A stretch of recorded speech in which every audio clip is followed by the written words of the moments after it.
Very good. Om Sahana Vavatu Sahana Bhunaktu Saha Vidyan Karavavahai Tejasvinavadhitamastu ma vidvishavahai. Om Shanti Shanti Shanti Chaitanyam Sarvagam Sarvam Sarvabhuta Guhashayam Yat Sarva Vishayatitam Tasmai Sarva Vide Namaha. Om. Good. Welcome to you all. Welcome also to our students watching online. We begin today a new chapter in Shankaracharya's Upadesha Sahasri. The title of the chapter, Prakasha Prakaranam. Prakasha, as you know, means light. But here, actually Shankaracharya didn't name these chapters. The chapters are named by commentators, and often the commentators do the very obvious and simple thing of using the first word of the first verse as the title of the chapter. And that's what's done in this case. But it's a significant word because prakasha is a word we use to describe consciousness, which is the focal point of our whole process of atma-vichara, self-inquiry.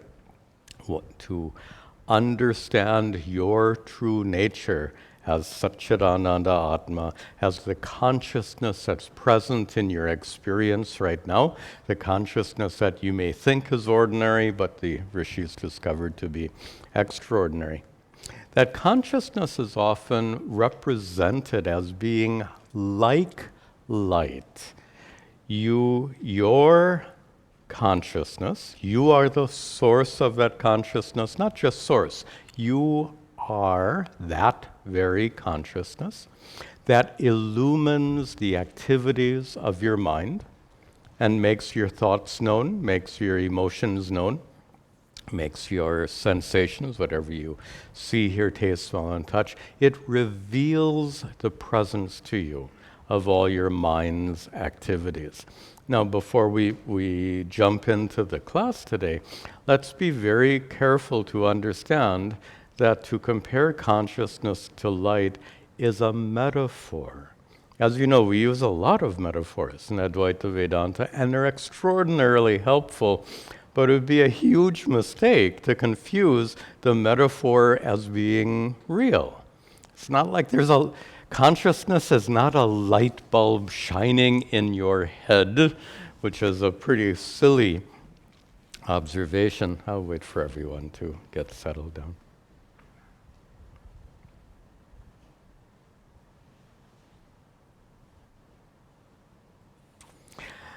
So, it is a metaphor, or we can call it a prakriya, a teaching tool.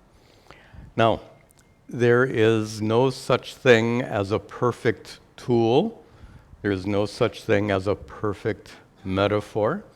But I think more importantly, and I think this actually came up in yesterday's Bhagavad Gita class, the power of a tool depends on the skill of the person who's wielding it. So this metaphor is a tool, a teaching tool, and if it is wielded in a clumsy manner, it leads actually to confusion. My silly example of a light bulb shining. So these metaphors, these prakriyas, all of our teaching tools must be used very skillfully.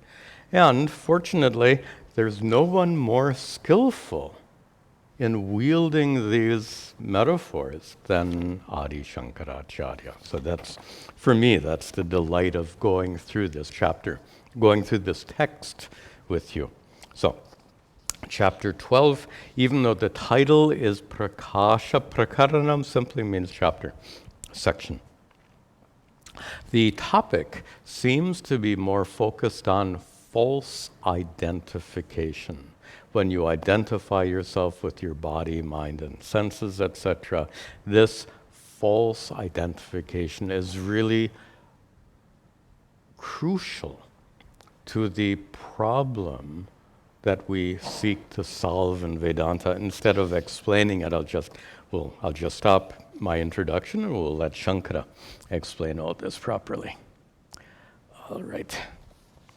We're still with the very simple, short meter, Anushtup Chandas. Prakashastam yata deham, prakashastam yata deham, salokam abhimanyate, salokam abhimanyate, drashtabhasam tatha chittam, drashtabhasam tatha chittam, drashtahamiti manyate, drashtahamiti manyate. See yata in the first line and tata in the third. So this is grammatically how metaphors are introduced. We use the word drishtanta. You've heard me use that word before. Drishtanta means the metaphor. Darshtanta is what the metaphor represents. And so yata introduces the drishtanta, and tata introduces the darshtanta in the third line, second half. So the drishtanta says, yata, just as, excuse me, deham, physical body, your physical body, my physical body, all physical bodies, when those bodies are prakashastam. So there's our first word, prakasha, after which this chapter is named. That sta affix means placed or located.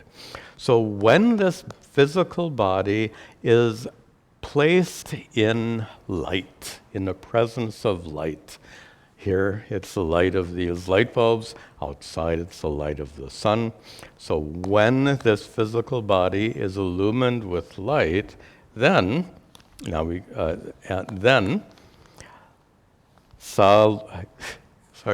looked at the light bulb, and if you know what happens to your eyes, you get this, they call it after image, and I'm blinking, you're trying to see this. It goes away after a few moments, but it's a little bit of a nuisance. Okay. That's strange. Anyway, so when this body is illumined by light, then salokam abhimanyate. Then the body abhimanyate is considered to be salokam. That sa or sa means with. The body is considered to be light or visible.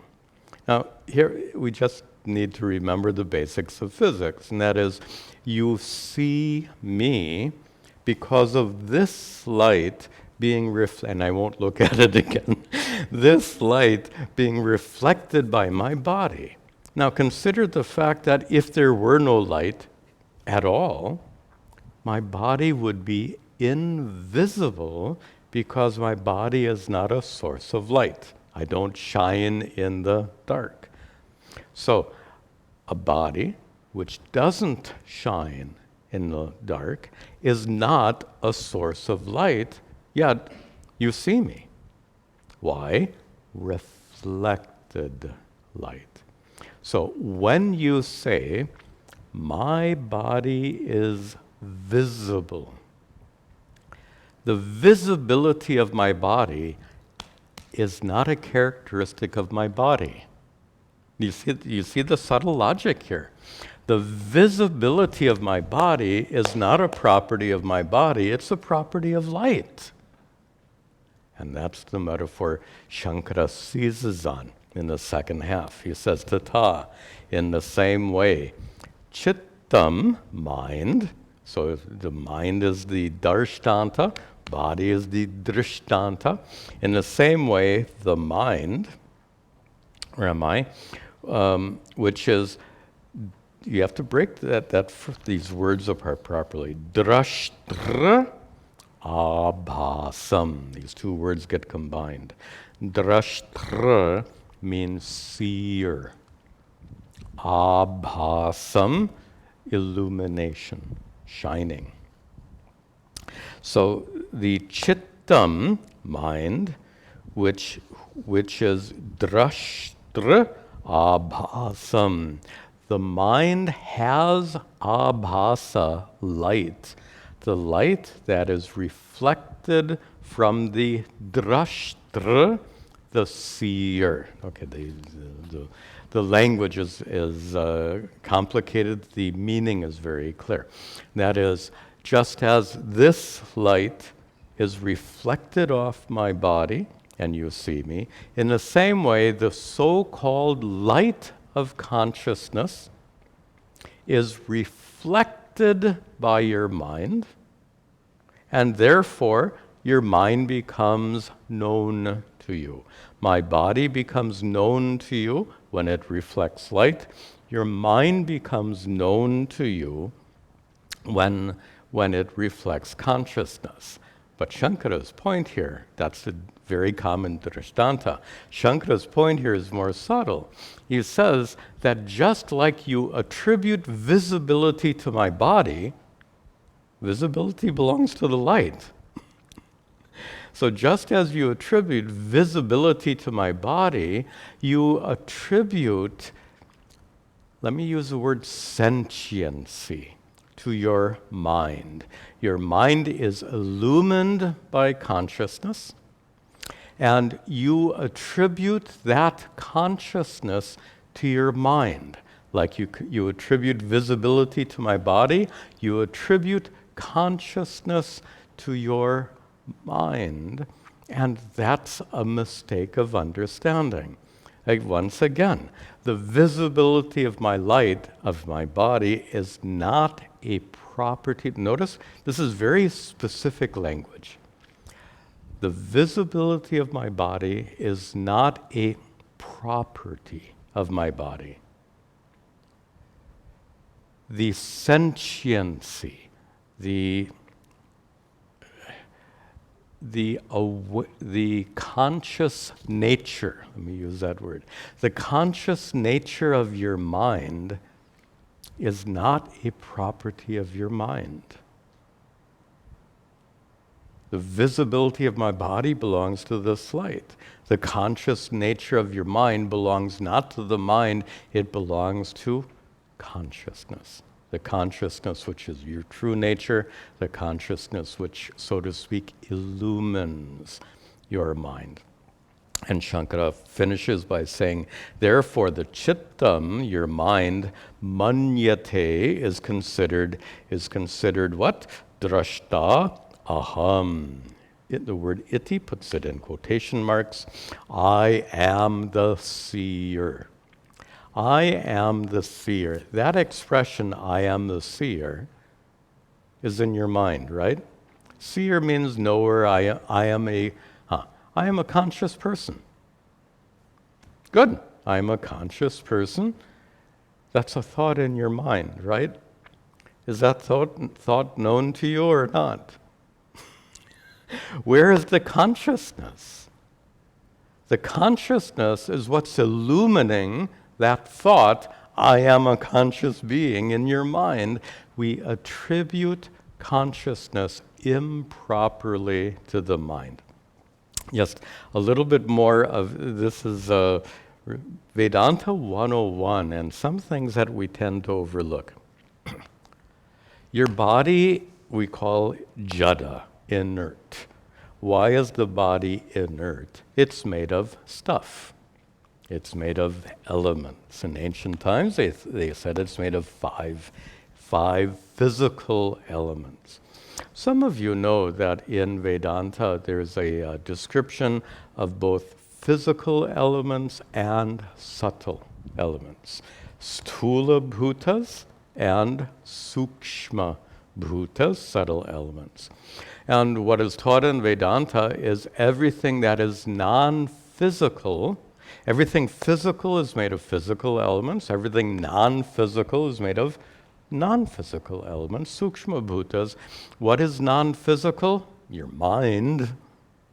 We've discussed so many times. Your brain weighs 2.5 pounds. How much does your mind weigh? And look at that. Does it mean, oh, your mind doesn't exist? Who would say that?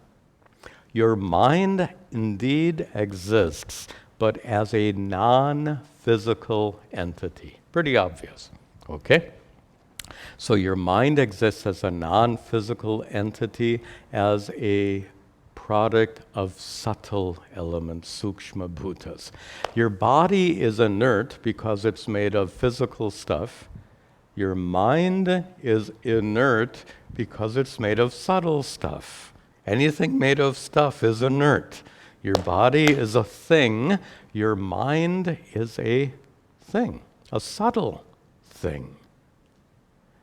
So just as this physical body is visible because it reflects light, your mind seems like it's intelligent because of consciousness. Of course, your mind, I don't mean to put down the mind. The mind is a glory of this creation. There's nothing more complicated in the known universe than your brain, and your brain is the host for your mind. So your mind is as complicated, your brain and mind are as complicated as anything can possibly be in this universe. But they're still stuff. Brain is physical stuff. Mind is subtle stuff.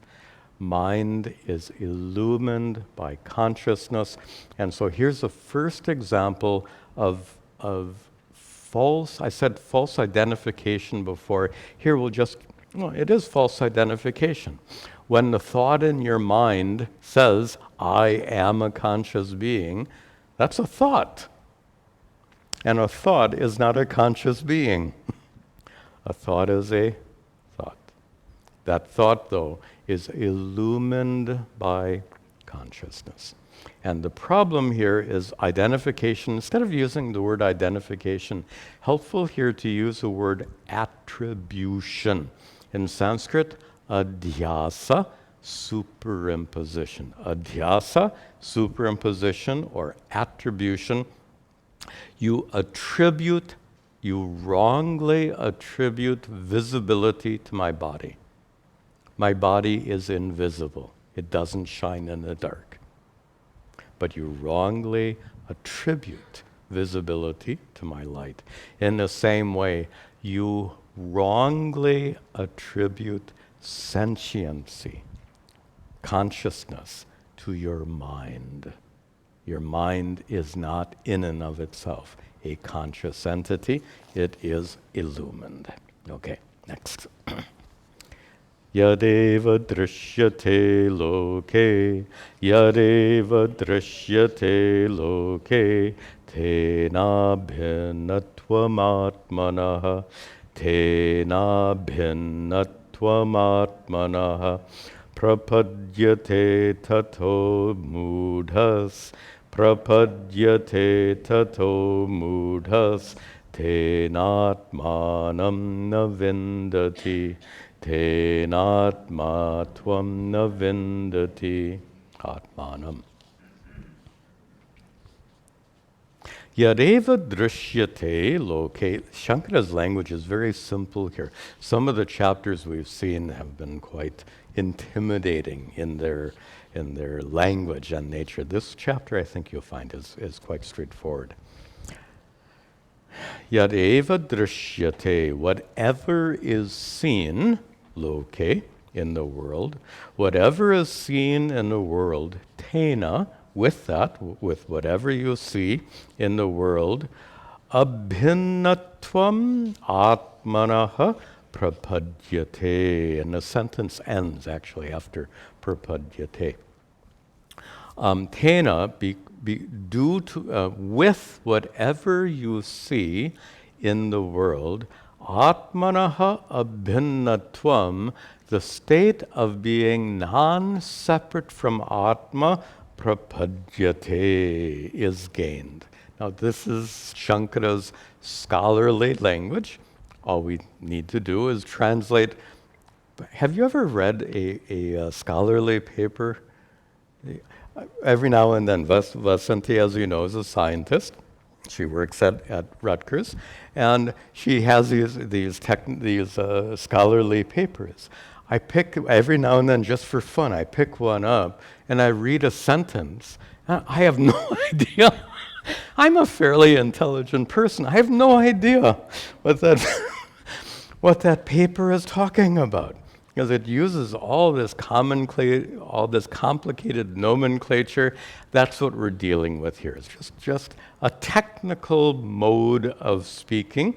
All we need to do is translate it into normal human speech, and it would say that. In fact, I've given that to you right here. So my English translation is quite helpful. With whatever is seen in the world, atma becomes identified. So the technical expression is non-difference from atma is obtained, is the technical expression. Non-difference from atma is obtained. Simply put, atma becomes identified with all that. So, first half, whatever you see in the world, with that, atma becomes identified. For example,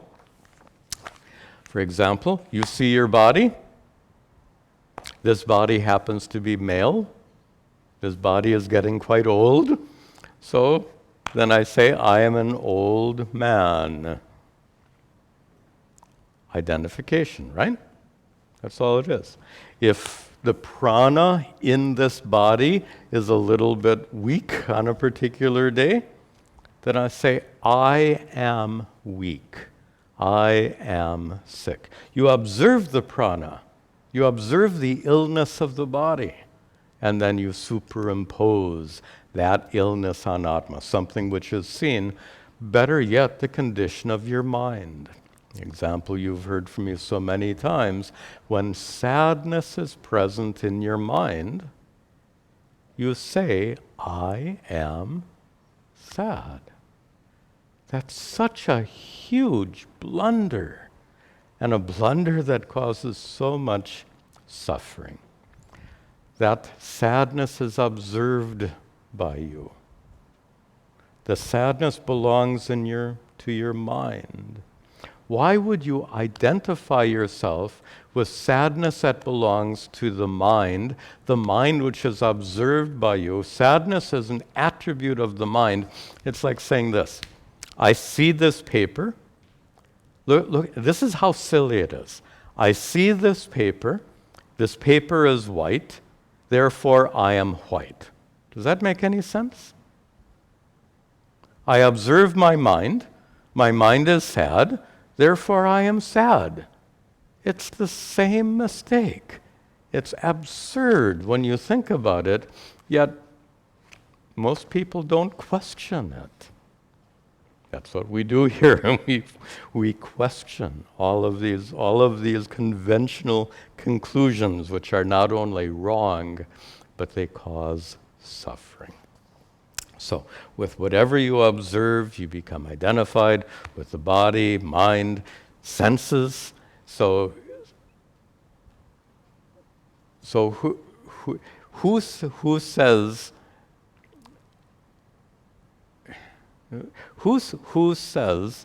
my eyeballs are misshapen and they don't see clearly? Do you say that? My eyeballs are misshapen, and for that reason they don't see clearly. Yeah, you say, I'm nearsighted.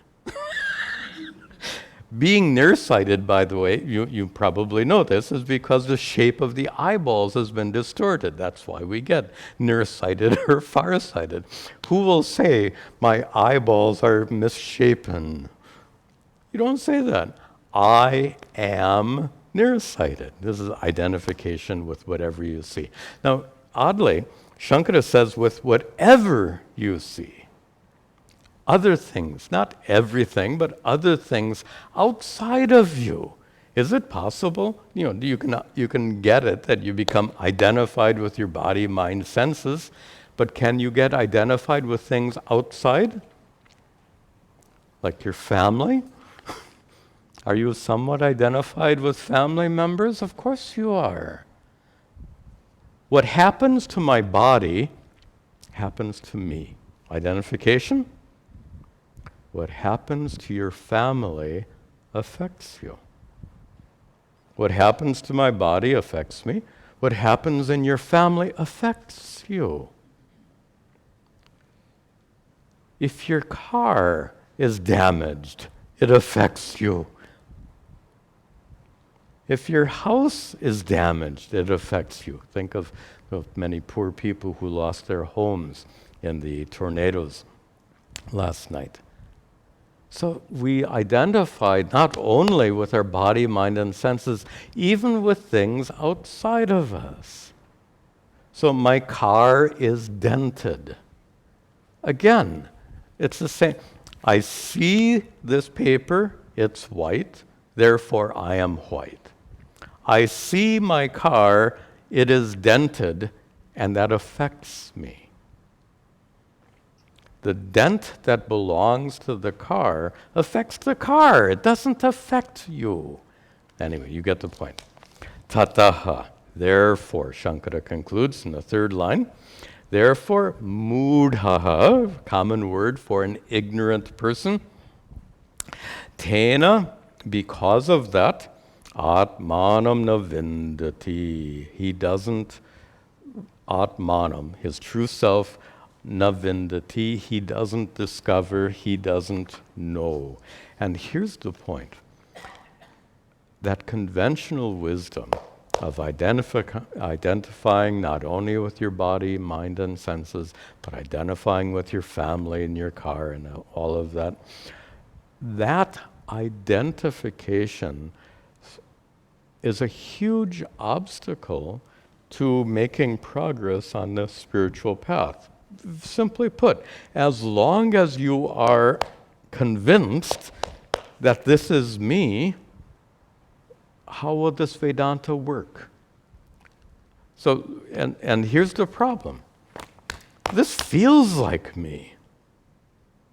And then Swami Taratmananda says, no. And now you have a dilemma. Because it really does feel like me. And Swami Taratmananda says, no, you're confused. Actually, he says more than that. He says, you have misinterpreted your experience. So this is where true understanding begins. We have to question our experience. Until and unless we're ready to question our experience, we cannot gain knowledge. We cannot move ahead. This conventional thinking, and we get heavily conditioned. This reminds me of a somewhat related topic. Puja Swami Dayananda, my guru, had a particular complaint about some students.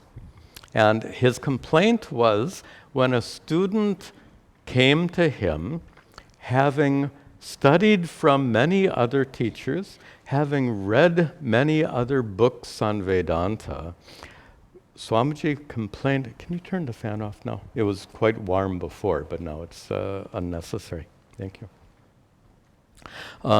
He used to complain that it was such a big job for him to get all of the wrong conclusions out of the minds of his new students. When the new students came, with a lot of wrong conceptions picked up from other teachers, other teaching traditions, and all these.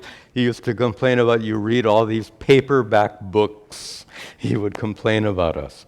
He says, you come to me having read all those paperback books, and he would go on to complain, my biggest job, I put it in his words, my biggest job is to get you to drop all those wrong conclusions you have made beforehand. He actually said his job would be easier if his students didn't even know what Vedanta was when they first came to him. This is a problem of having preconceptions. And here, the preconception one would have of being identified with your body and mind due to experience. Then,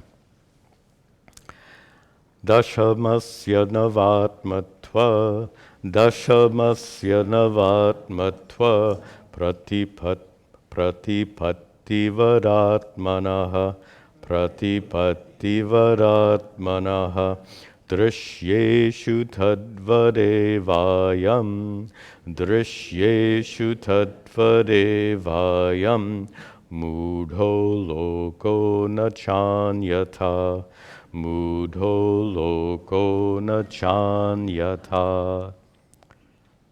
Dashamasya, for the 10th man, nava atma-tva pratipattivat. There is nava atma-tva pratipatti. There's a conclusion about the other 9. What is he talking about here? Almost all of you are familiar with the 10th man story. A few of you may not be familiar, so let me tell the story very briefly, because without understanding the story, this verse is just meaningless. The story, as many of you know, 10 boys go on a pilgrimage. They have to cross a river. One by one, they swim across the river. On the far side of the river, one boy is in charge. He wants to make sure everyone got across safely. He tells everyone, line up, and he counts. 1, 2, 3, 4, 5, 6, 7, 8, 9. He counts. And he says, where's the 10th? Of course, then another boy says, oh, you don't know how to count. Let me count. So the other boy then stands in front of the line. He also counts 1, 2, 3, 4, 5, 6, 7, 8, 9. Every one of these 10 boys count 9. They're all kind of silly, but anyway, that is the story. Now, a little subtle nuance here. And in order to understand, there are many ways of using this familiar story. By the way, the essence of the story, and it's one of the most widely used stories in Advaita Vedanta, it shows the problem that my guru called self-non-recognition. That's the essence of the story. So each boy, counting only what's outside, each boy, having failed to count himself, suffers. Self-non-recognition causes suffering. That's the essence of the story, so clear, so vivid. Now, in this verse, Shankara is going to add a little twist, a little further dimension to the story. And he says that when you count, you're counting these 9 boys outside, and you assume that you are one of the 9, right? How could you, it's a little subtle. This is how Shankara thinks. He thinks in a very subtle way. He thinks when you count 1, 2, 3, 4, 5, 6, 7, 8, 9, you're including yourself incorrectly in the 9. You have incorrectly included yourself with the 9 boys out there that you have seen. You have failed to understand that you, the seer, are separate from the seen. Sounds like Vedanta. That's what we're seeing here. seeing here. That's wrong. Sorry about that. Okay, so this is our classic problem of failing to discern seer and seen. The 9 boys are seen. Don't forget to count the seer. So here, let's go back to the verse now. Dashamasya, for that 10th boy, the seer, the one who's doing the counting, there is nava atma-tva pratipattivat. There, pratipatti, acquisition of nava atma-tva, the identification with the other 9. It's a complicated way of saying, this is back to our technical language, it's a complicated way of saying the boy is counting the 9 and fails to count himself, the seer. So therefore there is this pratipattivat atmanaha drishyeshu. The conclusion that drishyeshu, among those 9 who are seen, they represent atma, oneself. You identify yourself with the seen. So let me make that point one more time, because it's not a common way of using this metaphor. When the boy counts 9, he assumes he's counted everyone. Everyone would include himself. So he has included himself wrongly among the 9. He's included the seer wrongly among the seen. So this is like we saw in the last 2 verses, identification with the body and mind. Tadvat in the same way, in the 3rd line. Tadvat eva, in exactly the same way. Ayam mudaha, this ignorant person, Shankara talked about in the prior verse, the one who is relying on the conventional wisdom. This feels like me, therefore it is me. So that ignorant person, lokaha, identifies, and here we have to bring back that pratipatti idea from the first verse, that first half. The ignorant person identifies himself with what is seen, lokaha, the world around him. Na anyata, and not otherwise. So let me try to make this very clear for you. The boy counts 9 and assumes wrongly that it includes him. The ignorant person looks around in the world and says, this is what is. We call that materialism. Whatever you see, hear, taste, smell, touch, whatever you experience is the reality. But in both cases, if you say these 9 are the whole, and if you look around you and say what I experience is all that exists, in both cases there's been a crucial omission, the omission of the seer. So the focus is wrongly on the seen, the 9 boys who are seen, excluding the seer, the world around us, including your body, mind, senses. By the way, your body, mind, and senses are part of the world around you, correct? Absolutely. So the world around you, lokaha, that world there is identification with this world of stuff, na atmana, na anyata, and not in another way, meaning identifying yourself as the seer. The 10th boy failed to recognize himself as the seer, as the counter, and an ignorant person, due to self non-recognition, fails to identify himself as that sakshi, that conscious observer. And really the key of that story, as I said, is the suffering it entails. In fact, the story is sometimes told in a very elaborate way to say that suffering compounds itself. So this boy then, having concluded that someone's missing, starts running around in the forest looking for the missing boy. And as he's running around in the forest, he bangs his head on a branch and he gets a big wound. So suffering leads to further suffering. Non-recognition is the root cause of suffering.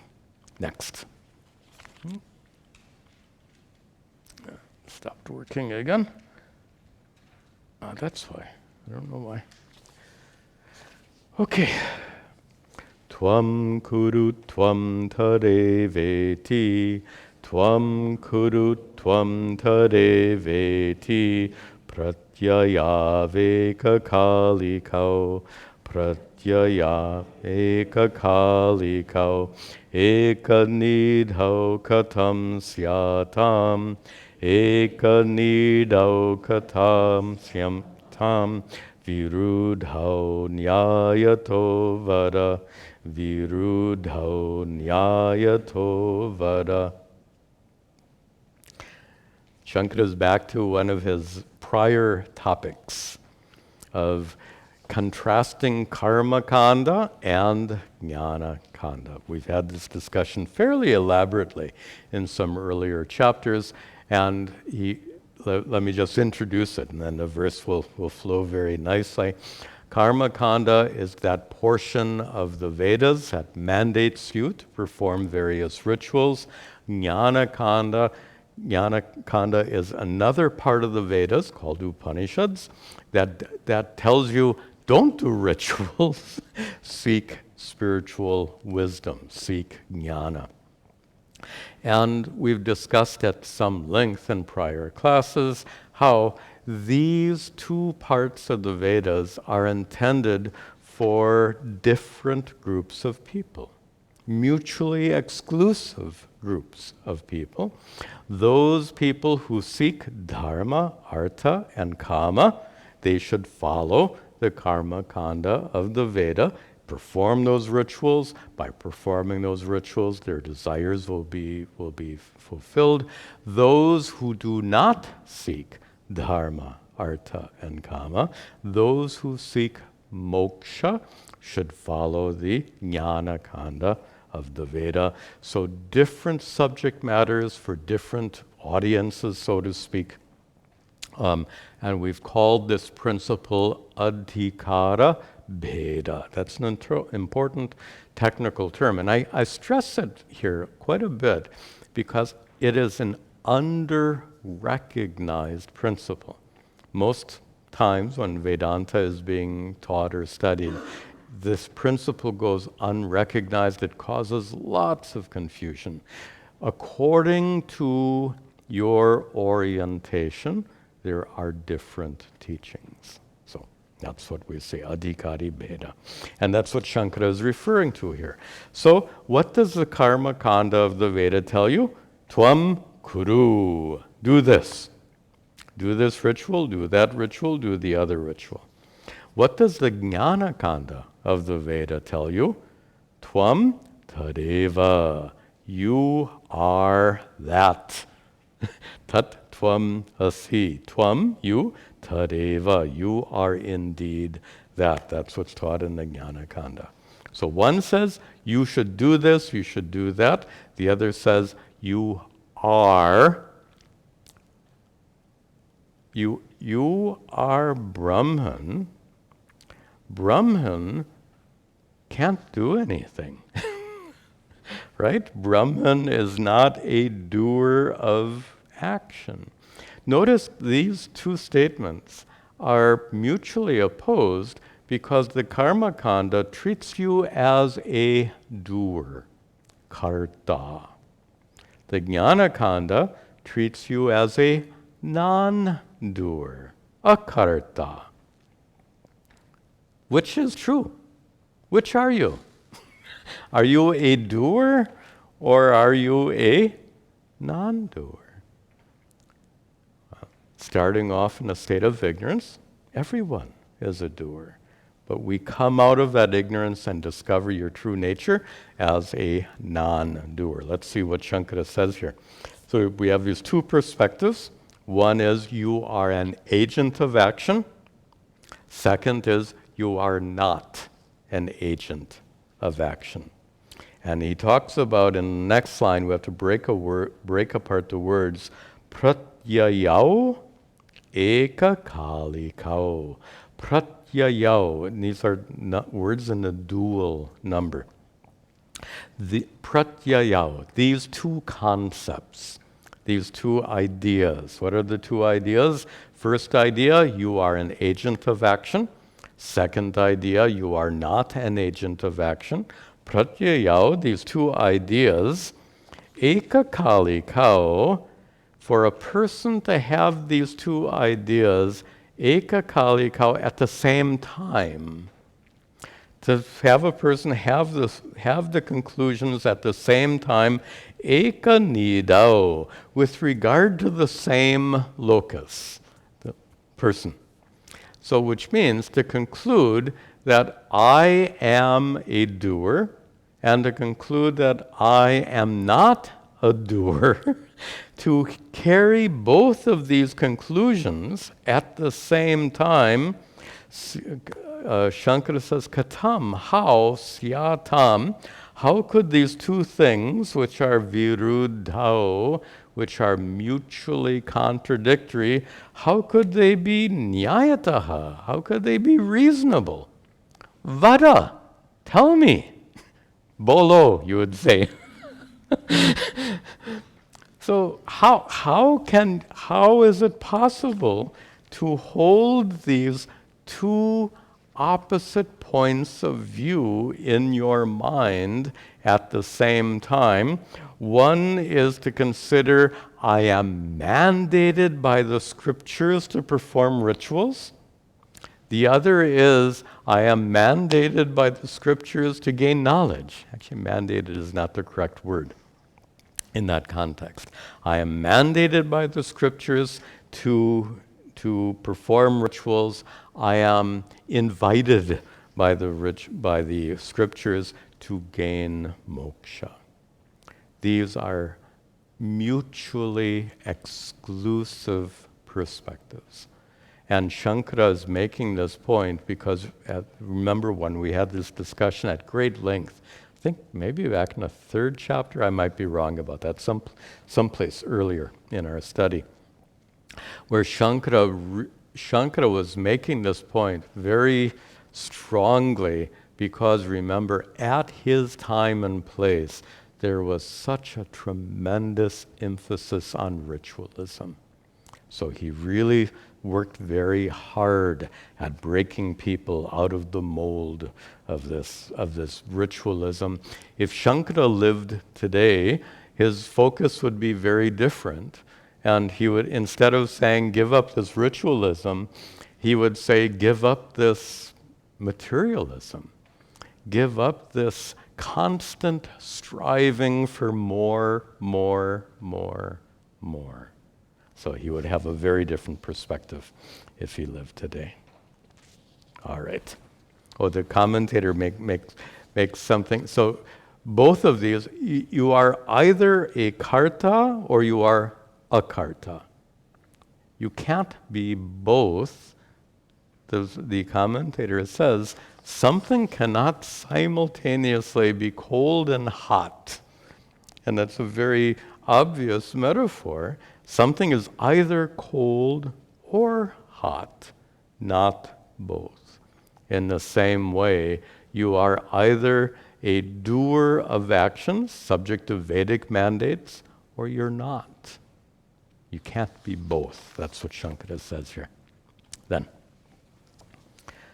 Dehabhimanino dukkam, Dehabhimanino dukkam, na dehasya svabhavataha, na dehasya svabhavataha, swapavatat prahanaya, swapavatat prahanaya, tattva tattvam hityuchyate drishehe, tattvam hityuchyate drishehe. Nice observation. Shankara says that dukkam, suffering is for whom? Deha abhimaninaha. Suffering is for whoever is identified with the physical body. And here, pain is kind of the sense. So the suffering due to pain is the result of identification with the body. I'll discern suffering and pain in just a few moments. Leave it right now. We'll say pain is for one who is identified with the body, physical body, na adehasya, not for one who doesn't have a body. Huh? How can you not have a body? Swapavat, like when you're asleep. So it's so interesting. When you're asleep, if sometimes I go to bed with a headache. That's nice, because as soon as I fall asleep, the headache is gone. And it's gone, by the way, significantly, not only in deep sleep.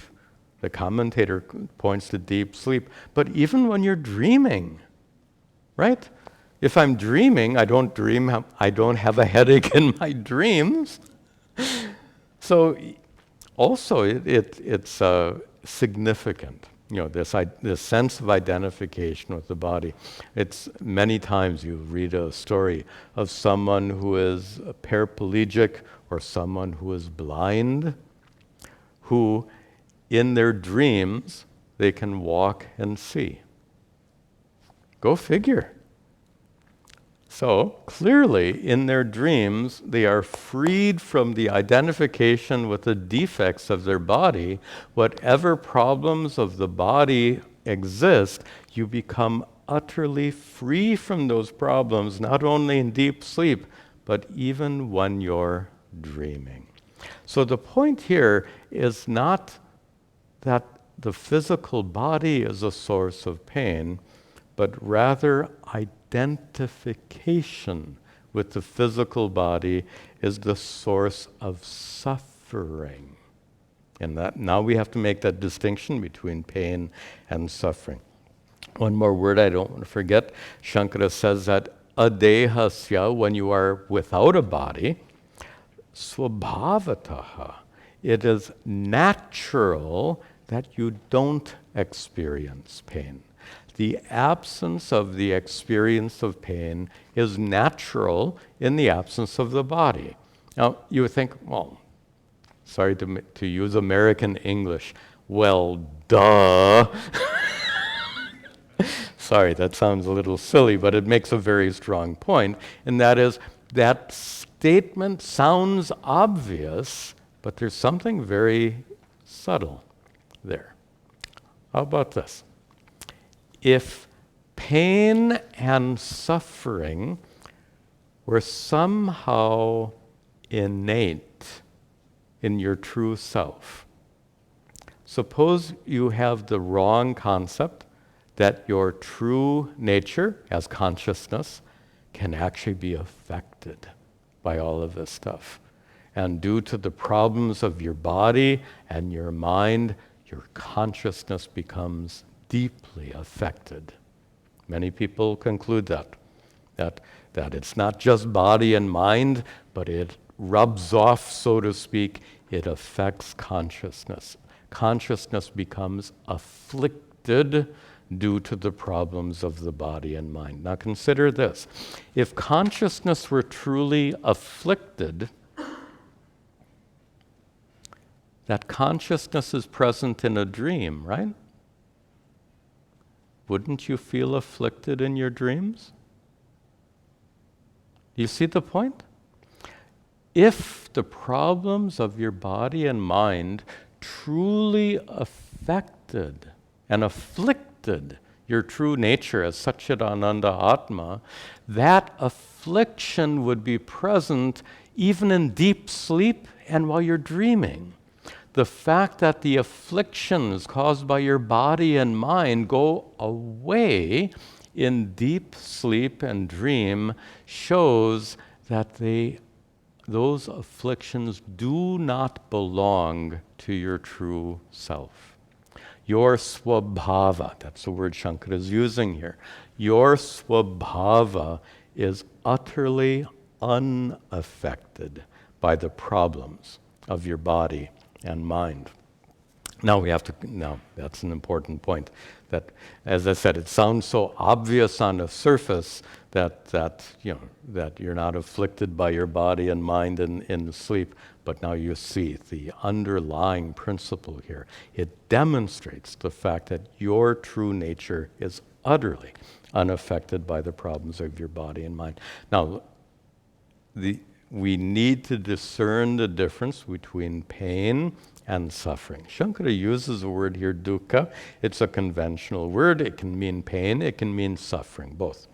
But let's be very clear, and I think we've had this discussion before, and that is, when you are not identified, actually we don't need to make that distinction right now. We will make that distinction later. Do we have to do that now? Actually, my note is in the second half. Let's go on to the second half and see if it's important to make that distinction. So the first part of this verse, Shankara says that in dream and deep sleep, when you are not identified with your body and mind, you are absolutely free from those problems. And that shows two principles. One I just said, it shows that your true nature is utterly unaffected by the problems of your body and mind. And secondly, it shows that the problem of suffering is due to identification with your body and mind. Then to conclude this verse, Shankara says, tat prahanaya, and having removed prahanaya, having removed tat, that, having removed that identification. Having removed that identification, you become free from suffering. And how do we become free from that identification? Tat tvam iti uchyate drishehe. So scripture says, tat tvam asi, the word is left out. You are that, iti uchyate, thus it is said, drishehe, with regard to consciousness. You are that consciousness independent of the body and mind. This is the essence of Vedanta. To the extent that you're identified wrongly with the body, mind, with the seen. I'm sorry to do this again and again, but you identify yourself with the seen. This paper is white, therefore I am white. This body is sick, therefore I am sick. My mind is agitated, therefore I am agitated. This conventional thinking is the source of suffering. When you drop that identification, these problems, my guru had a nice way of saying it. He says, you convert problems into situations. A situation is just a fact you need to deal with. Your car gets a dent, fix it. But many people get upset, right? Tell me, when your car gets, you know the story, your car is parked in the parking lot, you come back and there's a new dent or the taillight is broken, and how do you feel? Tell me, how does getting upset help the situation? Getting irritated, getting angry, makes the situation worse, doesn't it? That's called suffering. A dent is not a problem. It's a situation that needs to be attended to. This is objective thinking. Objective thinking which puts an end to identification and suffering. Suppose you could have the same objectivity towards your body. The body has a dent, so to speak. It needs to be fixed. Take it to the repair shop. Call your doctor's office. Right? You get the idea. The same is true for your mind. My mind has a dent. It's agitated. It's sad. Okay, deal with it. It's just a situation. It need not threaten you if you're not identified with it. Okay, and this is a good place to conclude for today.